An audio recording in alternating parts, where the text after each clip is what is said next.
नमस्कार, आप देख रहे हैं खबर मीडिया। दोस्तों, आप सभी को पता होगा कि जब से सुशांत सिंह राजपूत का केस सामने आया उसके बाद से तो मानो महाराष्ट्र की सरकार की ना सिर्फ मुसीबतें शुरू हो गई बल्कि दोस्तों महाराष्ट्र की सरकार के बुरे दिन भी चालू हो गए। और आज दोस्तों एक दिन ऐसा है जब महाराष्ट्र की सरकार को और गृह मंत्री को छुपना पड़ रहा है। जी हाँ, ऐसा क्या हो गया कि आखिर महाराष्ट्र के गृह मंत्री आज भी छुपते हुए फिर रहे हैं, इसके बारे में मैं आपको बताऊंगा, इसलिए इस वीडियो को अंत तक देखिएगा। दोस्तों, आप सभी को पता होगा कि महाराष्ट्र के गृह मंत्री जो हैं अनिल देशमुख, उनके ऊपर कई तरह के गंभीर और संगीन आरोप लगे हैं। इनके ऊपर आरोप लगा है कि 100 करोड़ रुपए की वसूली का ऑर्डर दिया करते थे और इसके बाद तो दोस्तों मानो इनकी ऐसी पोल खुली कि जिसके बाद तो ये खुद भी हैरान थे और इनको गृह मंत्री का पद भी छोड़ना पड़ा। इन्होंने इस्तीफा तक सौंप दिया और आज ये दोस्तों ईडी के सामने पेश होने से पूरी तरह से छुपते हुए फिर रहे हैं। ऐसा लग रहा है कि मानो इनके ऊपर एक गिरफ्तारी की तलवार तो लटक ही रही है, इसके साथ साथ ये पूरी तरह से छुपते हुए फिर रहे हैं। लेकिन बड़ा सवाल है कि क्या ईडी एक बार फिर से इनको समन भेजेगी या फिर ईडी आगे क्या करने वाली है, तो इसका जवाब मैं आपको इस वीडियो में देने वाला हूं।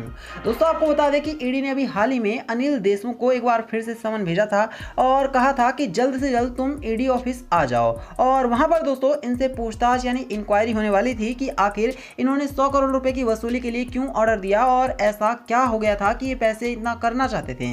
अब ऐसे में आपको बता दूं कि अनिल देशमुख वहां पर पहुंचे ही नहीं, इन्होंने बीमारी का हवाला दे दिया, बहाना बना लिया। अब मैं आपको बता दूं दोस्तों कि ईडी ने एक बार फिर से इनको जमकर ना सिर्फ फटकार लगाई बल्कि खूब लताड़ा भी है।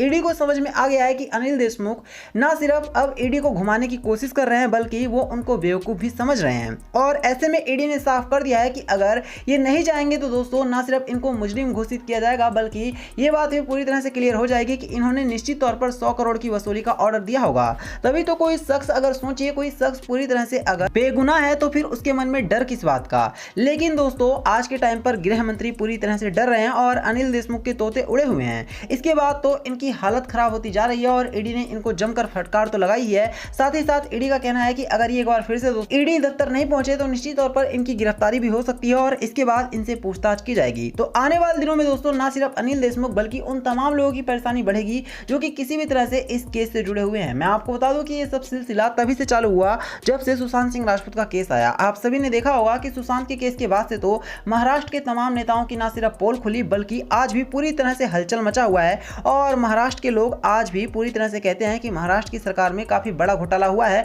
और भ्रष्टाचार आज भी वहां पर कायम है।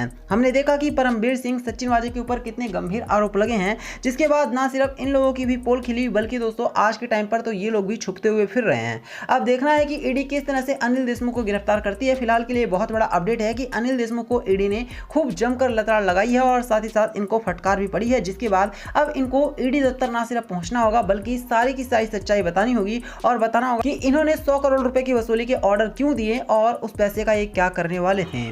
तो यही था वीडियो में। वीडियो को लाइक करना, इसे और लोगों के साथ भी शेयर करना और हमारे चैनल को सब्सक्राइब करना। धन्यवाद।